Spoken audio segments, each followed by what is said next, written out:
So, hello everyone, and a huge thank you for joining us today for a discussion on how to overcome feeling isolated as a senior engineering leader. The webinar will last roughly 45 minutes, after which both myself and the panelists will head over to the Lead Dev Slack to answer some of your questions in the hashtag StaffPlus channel. We may also have time to answer a couple of questions live, so please do submit those to the Q&A feature on Zoom, and we'll get to them if we can towards the end. So let's get started with some introductions. My name is Blanca, and today I'll be joined by Guillaume, Owen, Sami, and Wenji. I'll ask each of you to introduce yourselves. Could you please answer in roughly 60 seconds who you are and tell us what makes you excited about this webinar today? We're going to start in alphabetical order by name. So first, Guillaume. Hi everyone, I'm Guillaume. I'm working at Back Market, which is a French scale-up. We are the leading marketplace in selling refurbished electronics. I'm working here for 3 years, I guess, and I've been promoted to staff engineer 1 year and a half ago. And so with this change in role and title, I'm very excited to talk about the changes it can make in your relation to others and this feeling of isolation. More specifically, I'm working in the platform tribe, so it's a group of 60 people about, and we are mainly helping other engineers within the company. So they are our users, and our primary goal is to help them to be more efficient or to maybe establish common practices among every engineering teams. And at the beginning of the years, I also co-founded a community for Staff Plus engineers centered around the Fresh ecosystem. And so this is called Staff 42. I did that with some friends and colleagues, including Sami, who is here today with us. And so I think it's very related to the topic that interests us today. Thank you, Guillaume, and welcome. Thank you. Next is going to be Owen. Hi, everyone. I'm Owen Lewis. I'm a director of engineering. I currently work at Oracle Cloud Infrastructure. I've previously worked as a principal engineer, as a technical service owner, and also as a senior manager as well. I currently manage a team of engineers who are building public cloud services. So all of Oracle's API products I manage. I'm excited to be here because moving into leadership positions in general can be quite overwhelming and stressful and isolating. And it's definitely a subject that I've struggled with before, so it should be an interesting discussion. I also run a community for engineering leaders, and I'm fairly active on LinkedIn talking about these kind of topics often. So yeah, I'm excited today to have the conversation and find out more. Amazing. Thank you, Owen. And now on to Sami. Thank you. So yeah, I'm Sami. I'm a senior staff engineer at Back Market. So I work with Guillaume here. As he said, we're a marketplace selling refurbished devices. I've been at the company a little over 4 years now. I think it's the longest I've been at the company. And a little more than 2 years now as a staff engineer role. Previously, I worked in more lower level software, close to hardware and kernel related stuff. I'm especially excited today because this was not a problem I was expecting at all, moving into the staff engineering position. So it really took me by surprise, and kind of looking back now, I feel like I have some experience to share. Thank you, Sami. And last but not least, Wenji. Hi, my name is Wenji Lin. I work as a staff engineer at Turo, which is a company similar to Airbnb but for cars. So you can rent cars. Basically, right now it's in like UK, Canada, US, and Australia and France. So I think we cover all the finals here. So I've been working on iOS for 14 years, and I've also been working remotely since 2018. So I'm a people person. I emphasize on team culture and people connection, and also general like how happy people are at workplace, because we spend a lot of time at work. So I'm more than happy to share what I learned and also learn from others. Amazing. Thank you, everyone. As a senior engineering leader, you are at the helm of innovation and progress. But the journey can often feel isolating. Despite being well connected in knowledge and context, personal connections can sometimes fall short, leaving you to navigate challenges on your own. So our webinar today is structured in 4 separate topics. So for the first one, we're going to be talking about how to reduce the feelings of isolation and foster genuine connections. And we're going to be starting to with Wendy, because you just mentioned that you've been working remotely for more than 6 years. What has helped you connect with your colleagues? I cannot emphasize more about over communication. Like besides the usual over communication things we do, like oh, don't hesitate to send Slack message for clarification rather than make assumption, or like say things out loud and repeat the decision or the conclusion during a Zoom meeting. I think for staff level engineer, we need to do one step more. So, for example, like creating regular one-on-one with your teammates to share aspects of personal life, what's on their mind, how can I help, etc. To make some real connection between people, even we don't work face like in face. And also another thing I found it really helpful is like in every Zoom meeting, I encourage everyone to turn on the camera during the meeting. And by then, I can notice if there is any hesitation or worry on their face, or like on specific topic, if there's an extra thing to say, then that can serve as a really good opportunity that I can follow up with them after the meeting so we can make even closer connection. And I also a great chance to offer help and see how I can help them. Fantastic. I really like, I really like and agree all of those tips. It's like create the opportunities for connection. Now we're gonna move on to Guillaume, because you're kind of gonna talk about a bit about trust, and what is your advice for building trust when you notice that people are starting to filter themselves around you because of the position that you hold? Okay, so this is not an easy one. First, there are a few, I think, obvious things. I mean, first, you need to show up, okay? You need to be there consistently, and not only when you have something to ask. The can feel obvious, but maybe we need to say it. You also need to remember that people are actually people in the end, and not only collaborators and colleagues. And meaning that it's actually valuable to take some time to share some personal details, talking a bit about lives in general when meeting with people. And I would even advise to be open about some of your vulnerabilities, because people also need to remember that you're human. And if you can do this in person from time to time and not always behind a screen, it can also help a lot. But okay, it's depending on the opportunity. I feel also that celebrating other successes is also a very strong driver in building trust.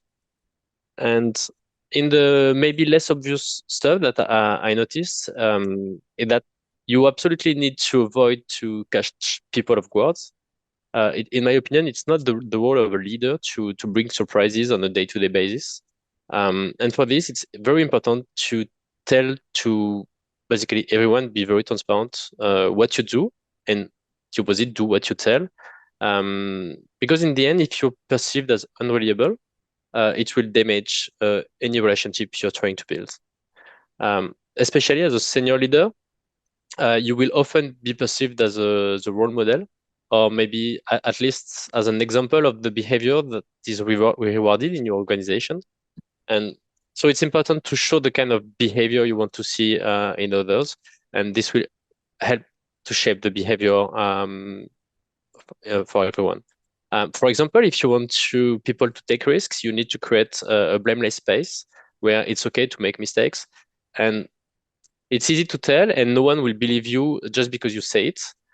So you will need to provide proof, and so you will need to probably take risks yourself, make some mistakes, share about your mistakes. And in the end, this will show that you can discuss everything without negative impact, and it's only we are only here to trying to learn together and improve. Again, like a bit the same that has been shared before, but you need to demonstrate on a regular basis that you're accessible, because you really need to be intentional about this, because people will assume that you're super busy. Like by default, you won't be available, you're super busy. And that's not true, because part of your role is to be accessible for others. Um, so really, it's really important to go and offer help on a regular basis, and sometimes just help directly. Uh, Go in the trenches, with others, and act as a regular team member from time to time. Um, because people need to understand that this is normal and not some kind of favor you're doing or something. So to summarize, I'd say that there is no magic wand.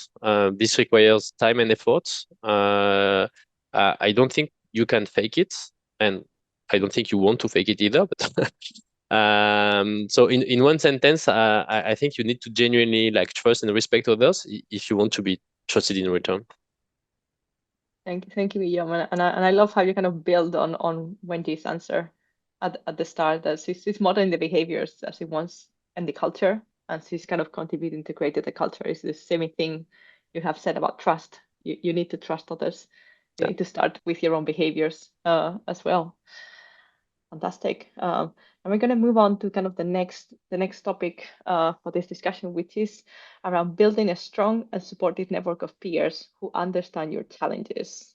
And we're going to go to Sammy and go back to that surprise that you said in your introduction. What was that it took you by surprise when you became a staff engineer? And what strategies did you have for increasing your sense of belonging at Back Market? Yeah, it's a very interesting question. The first surprise, perhaps before exactly getting into the topic of feeling isolation, the first one was that the expectations changed. So while before getting into the staff engineering position, I felt like all of the transversal work that I was doing was bonus and all the better for the company. When I moved to that position, it became an expectation. And so it became my day-to-day role. And very quickly, I felt that I couldn't actually keep up with the daily rituals of the different teams that we had, or like the teams that I felt I was close to. So and not being able to spend as much time with them, there was very quickly a disconnect. I was losing context. I would ask, like usually I knew what was happening, but then now it wasn't the case. The upside here was that I started reporting to head of engineering, and who was leading the set of teams that we were working on, and we built a dynamic, and the dynamic was really nice. It felt actually, while he was my manager, it felt that we were actually, working together as partners.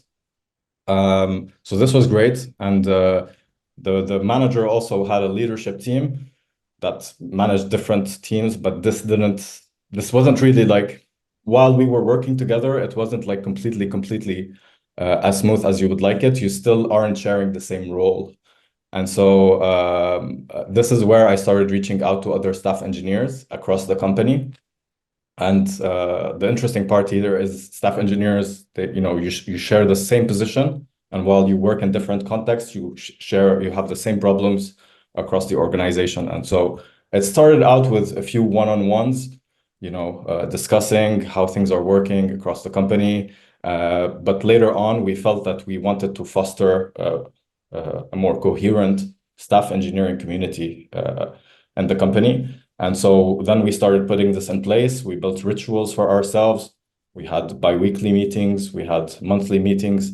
And we actually had, we have in place asynchronous stand-ups now, where we share what is happening across the organization, and it kind of built a community of staff engineers, which worked great. And really, you start to feel that you have a team that you belong to. And this worked so well for about a year, and continues to work.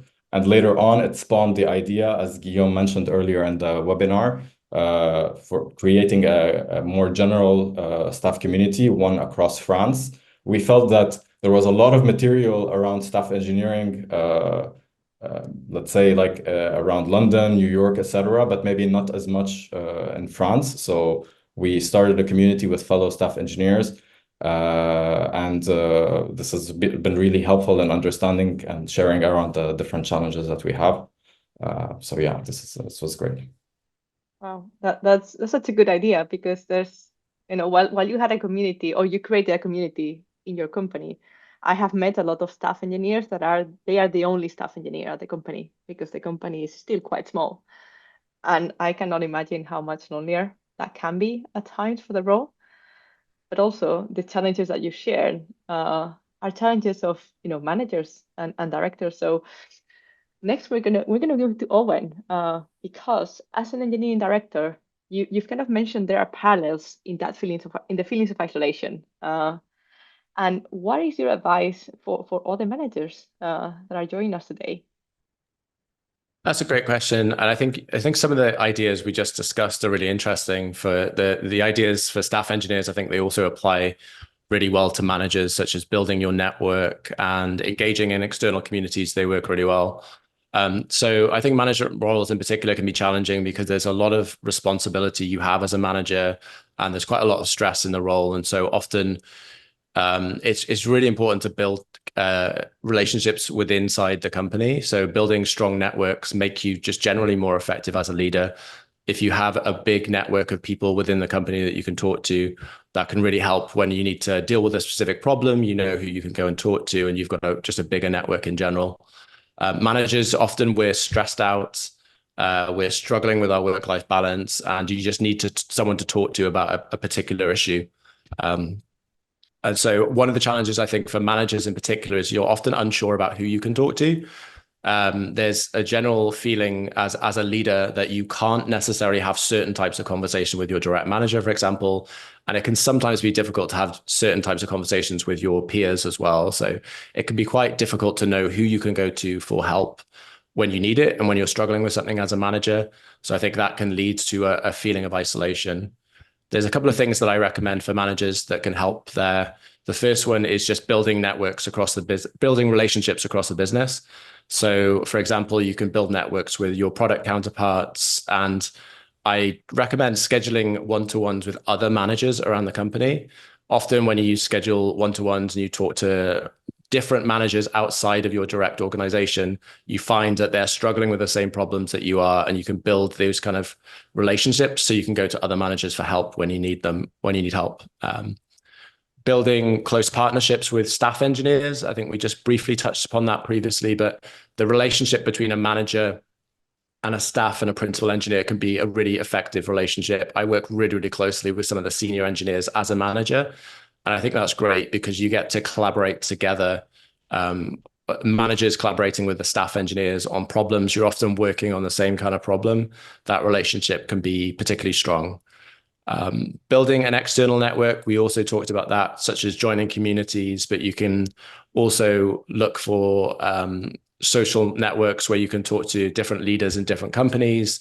There's various online groups that you can join, but basically as a manager, often you just want advice on specific problems. The other thing that I found really effective is to have what I call a community of managers.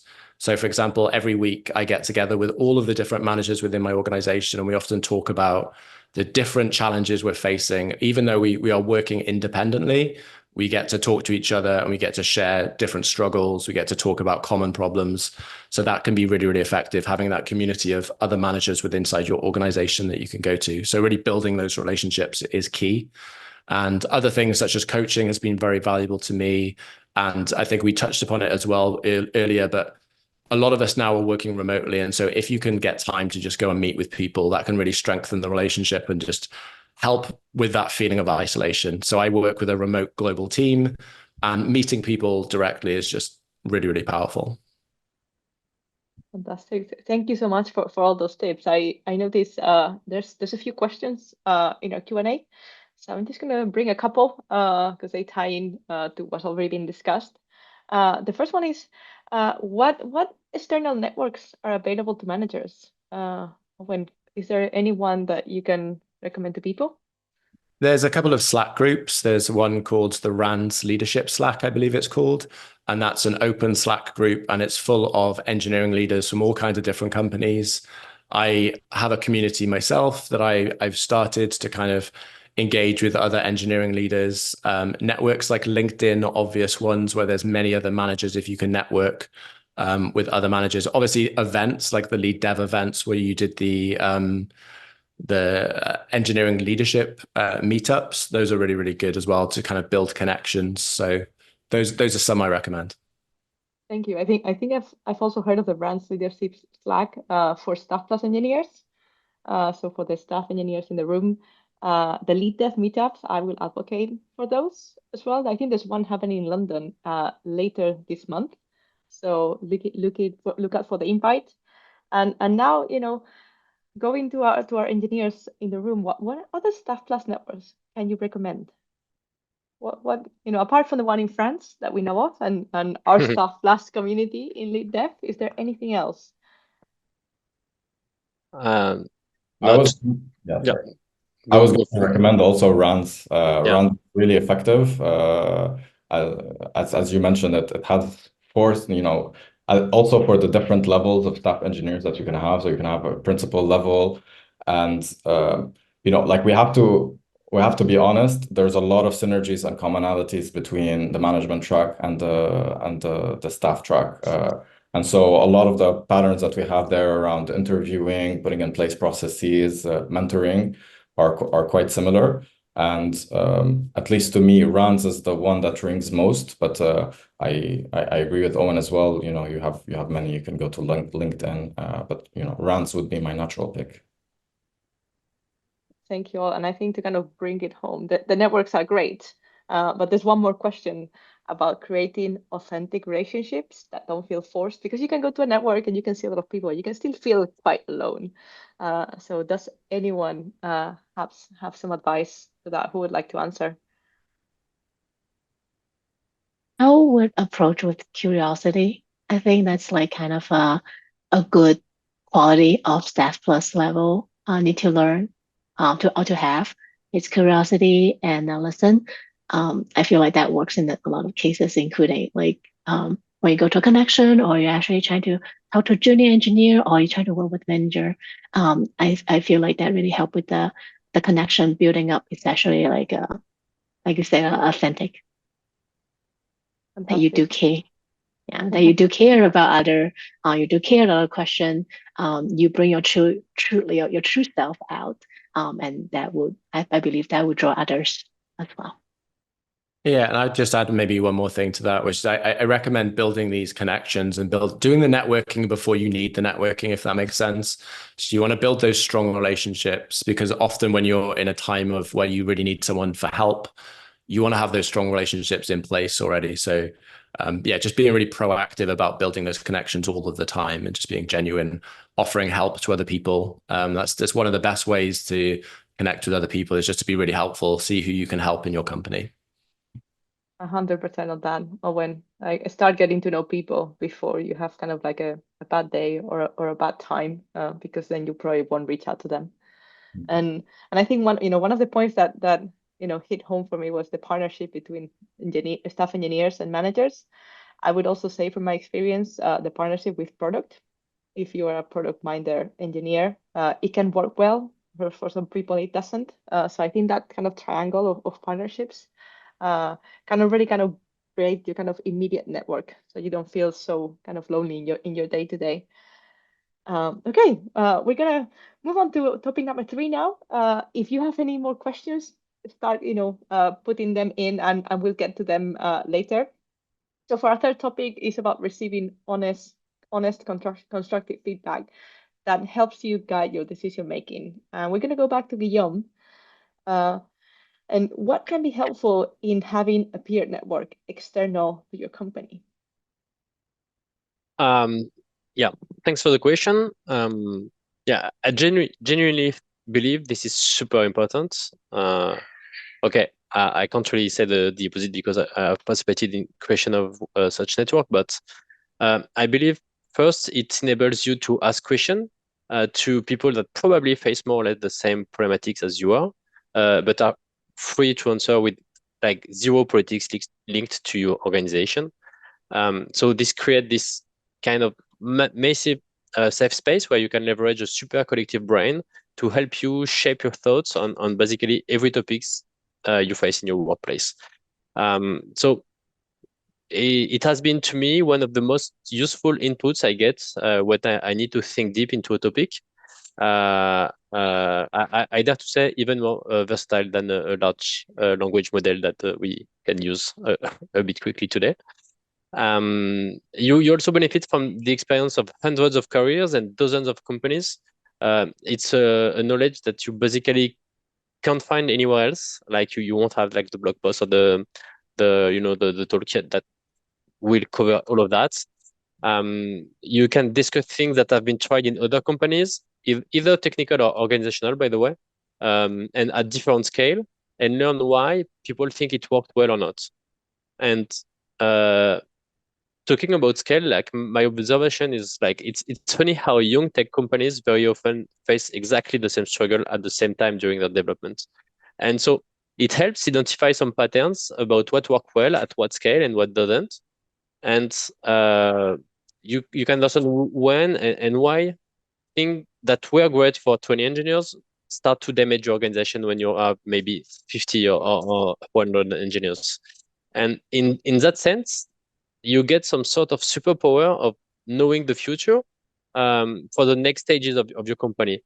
So of course it's not that easy because everything needs to be understood in the context of your company, but it's still very powerful. I really can't understand that.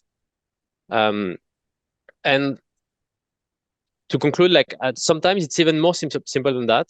It just feels great to be able to talk to people understanding like your challenges. It can be very refreshing, like really, really refreshing. And I think part of our mission as engineering leaders is to manage our energy and stay fresh. So it's really a big component of what we need to do. So I would definitely recommend like everyone to find such community, or why not create one if you don't find the right one for you. That's a really good last point, that it will kind of bring you energy back, which is something that we don't have a lot of as leaders. We're back to Sami. And what approach do you follow to foster better relationships while solving a problem collaboratively?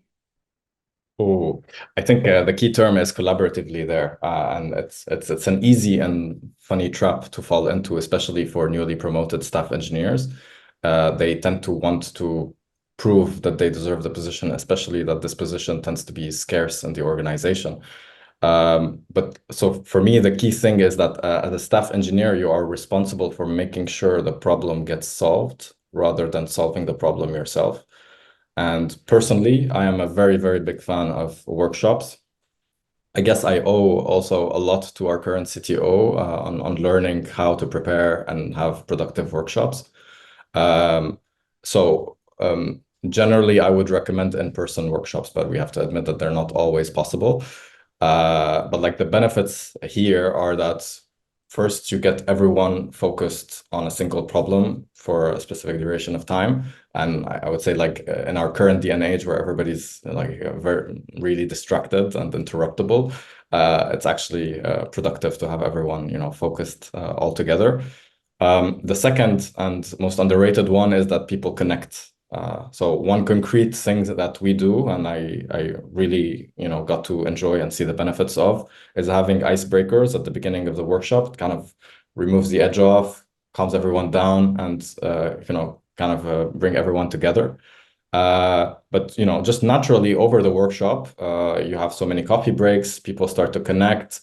They generally lunch together and after work activities. So I think we can all agree that people who like each other will be more productive in general. So you kind of want this, and even more, it's when you solve a problem together, then you immediately have the buy-in of everyone that has been in that workshop. So it helps both to foster the social element and also to progress productively as an organization. Fantastic. Thank you for that. I have to say that there's also bad in-person workshops.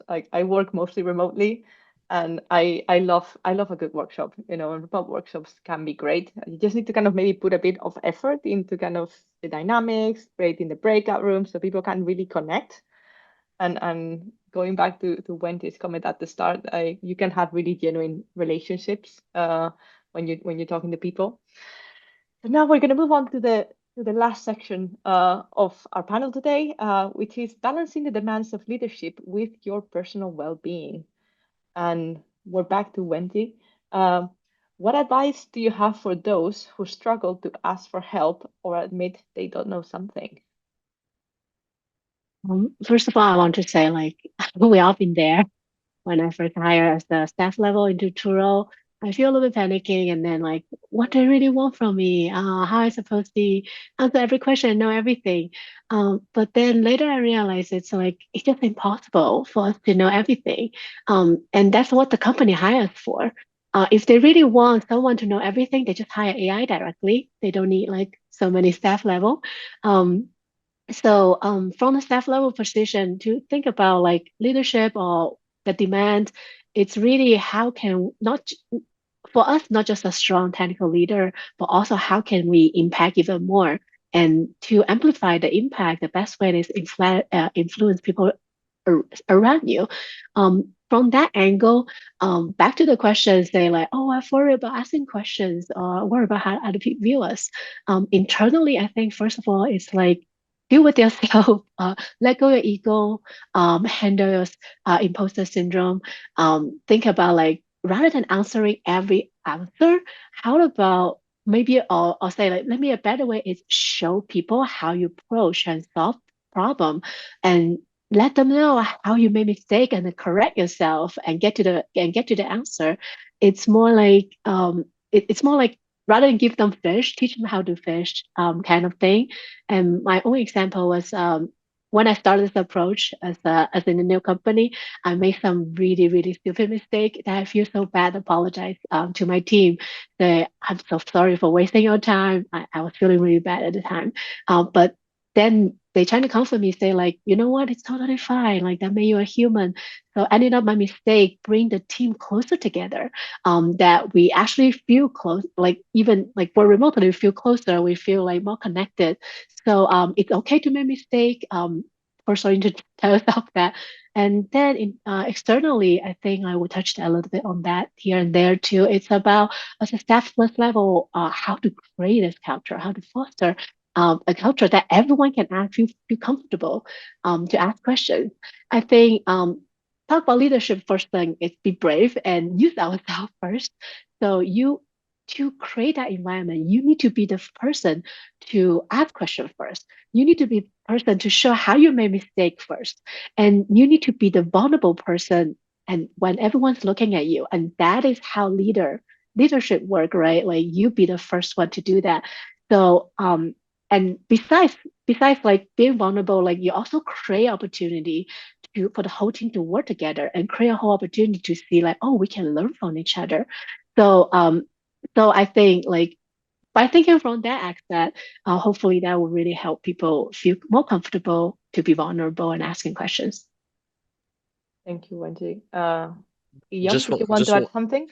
Yeah, just really quick to wanted to double down on what you said. It's incredible to see how showing vulnerabilities and in that example, like owning your mistakes, is incredibly powerful to build genuine connection. So just wanted to thank you for saying that and double down on it. And also adding here is that many leaders will be aware of the impact of perception and will try to present themselves in the best way and always saying the right things. While it's true that you need to watch your words because they tend to have more impact and they have an impact on the organization, like not showing any weakness or like always almost like you're inhuman it will really naturally create a gap between you and the rest. So showing that mentioning that you're failing or mentioning that it's you've had a tough week or you haven't been productive in the last 2 weeks, showing that you're actually human brings you together and makes it easier for everyone. Thank you both. I'm gonna say that we're all our own worst enemies. Our inner critics are just terrible. And I'm gonna share a time that I admitted that I made a mistake because someone confronted me. in our team, I was working with, and it got quite heated at the time. And I still kept owning to my mistake. And I don't know what the person wanted from me other than saying, hey, I'm really sorry. I made a mistake and your expectations were different. And I came away from that interaction feeling quite bad with myself because my inner critic was kind of flared up. But then what happened was actually that a lot of the people that were present on that meeting came to me, and they reached out in the same way that Wendy does to her team. And they said, are you okay? And I'm talking to my manager about this. I think that the interaction wasn't great, and thank you for owning it, but not kind of going further in the conflict. And it really showed me that people watch.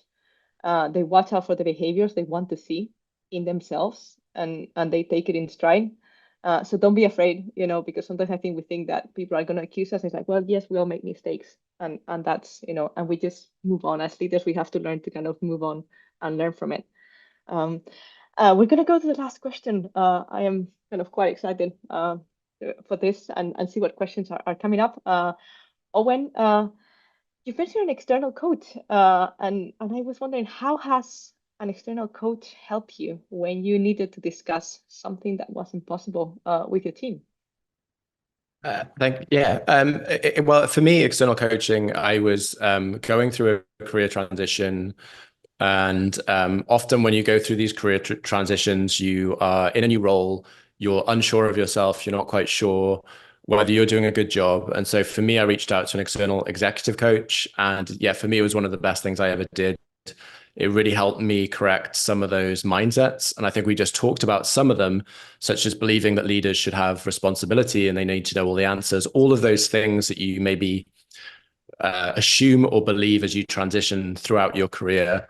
Coaching can really, really help you with that. And I think the conversations you can have with a coach can go much deeper. A coach is someone who's there just to listen. I call them a thinking partner, but they can really explore why you're feeling isolated, why you're feeling stressed, why you're struggling. And I think one of the insights I learned from coaching was that most people go through the same struggles as they make various career transitions.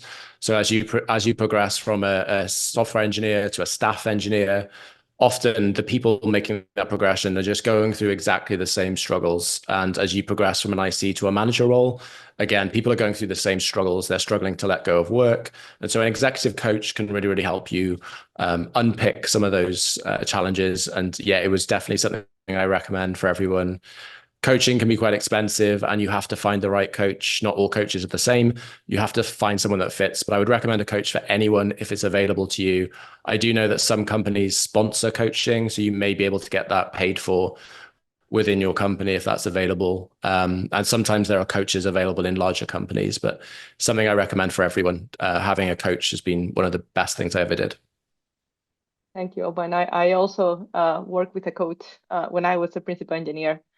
And it really helped me change kind of my approach with dealing with my inner critic, because he was really kind of pushing me down and I was basically beating myself up way too much.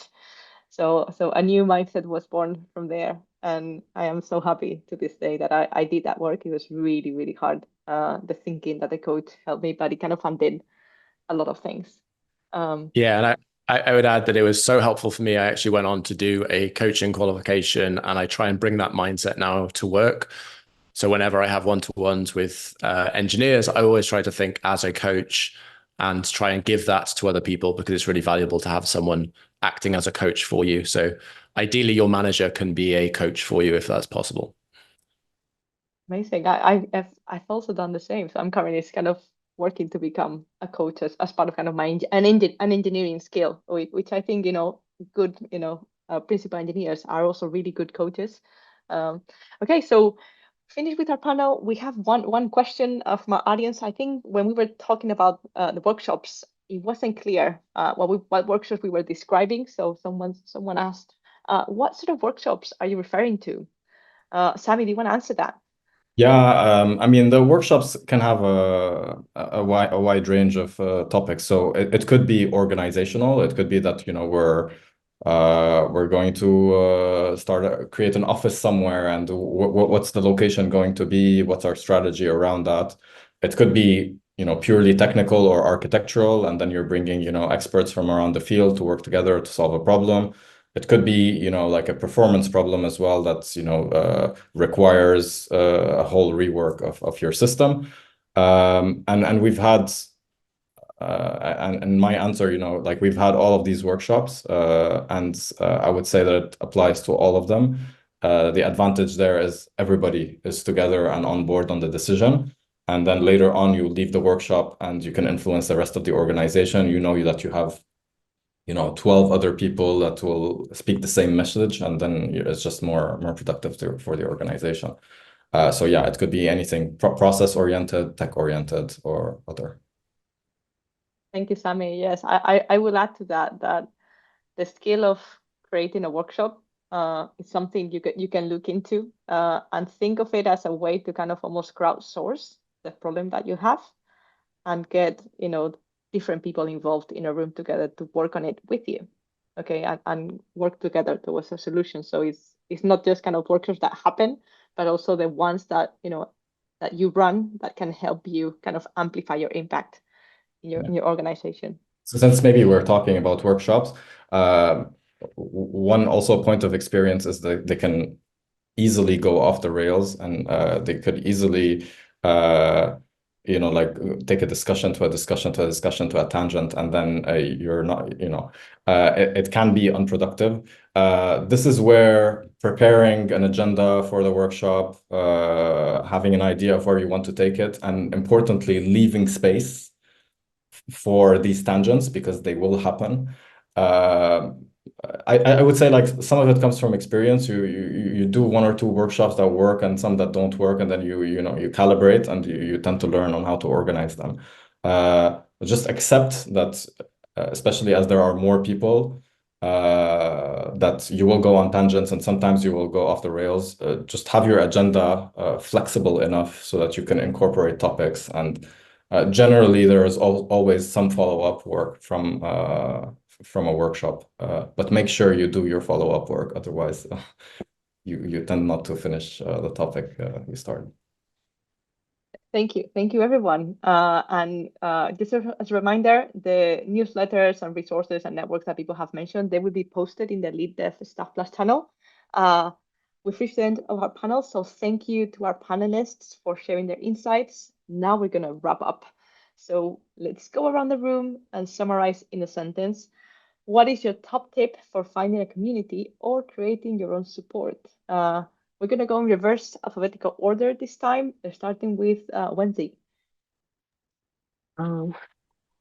Hardest to summarize, hardest part to summarize everything.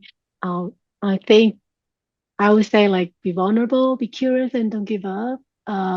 Like my example, I feel like there's a lot of good example in the panel this here showing like how to create like creative ideas and try to solve the problem and try to change their mindset, and a lot of part of it like is self changing and adapting to a new level.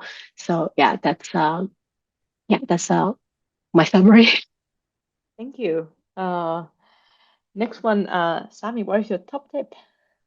I would say find people. I mean, I have to speak as a staff engineer, being a staff engineer here. So I would say find people that are in similar roles as you are, both inside of your organization and outside. The advantage of outside is if ever you worry about perception or politics within your organization, then collaborating with people outside removes that element. I actually agree as well, and really like the insight that you and Owen mentioned around coaching. I haven't taken had a coach with me before, but I will seriously look into it now. And maybe a last point is regularly ask yourself whether your ego is at play. Self-reflect on that, try to remove your ego from the equation, and I think you will find that people will naturally come to you and the collaboration will just flow in a smoother way, and you'll naturally have the sense of belonging. So just be genuine. I think that kind of follows what Wenzi was saying. Fantastic, thank you. And now on to Owen. I think my top tip would be to think collaboratively about problems. I think sometimes when we talk about isolation, we generally isolate ourselves. And what I mean by that is, as a manager, if you're working on a problem, maybe you're accountable for it. And similarly, if you're a staff or senior engineer, you're maybe responsible for the problem and the outcome, but you should work collaboratively with other people and don't isolate yourself. And then the other thing is obviously to build strong networks and work collectively together as a team. Don't isolate yourself. Thank you, Owen. And to finish up, Guillaume. On my side, I like to sometimes, throw myself on topics I know nothing about, like being the junior in the role, like asking all the questions and trying to learn. And I like it because like it foster like new kind of relationship with people, but also like with experience you understand that even on a topic you know nothing about, you're able to bring some like general practices, tips, and so you still can bring value, but in a different way.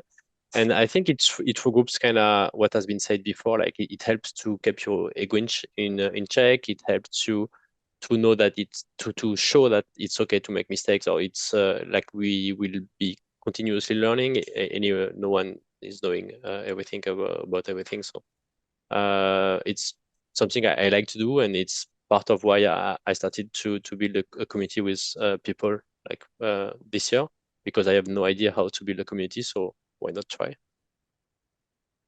Thank you. I think my top tip is focus on building genuine relationships, because the effort at the start, then over time it just becomes very easy. Whereas if they're not genuine, they just take a lot of work. It's a lot of rush. So we're gonna wrap up now. Thank you so much for all the good insights in today's panel. We'll all be heading over now to the Lead Dev Slack in the Staff Plus channel, and please head there to continue the discussion. We're gonna post in there the links. We'll be back on October 2nd for our next Staff Plus webinar on leading through change. We'll be announcing the panelists for that very soon. Thank you for joining, and we hope to see you next time. Bye.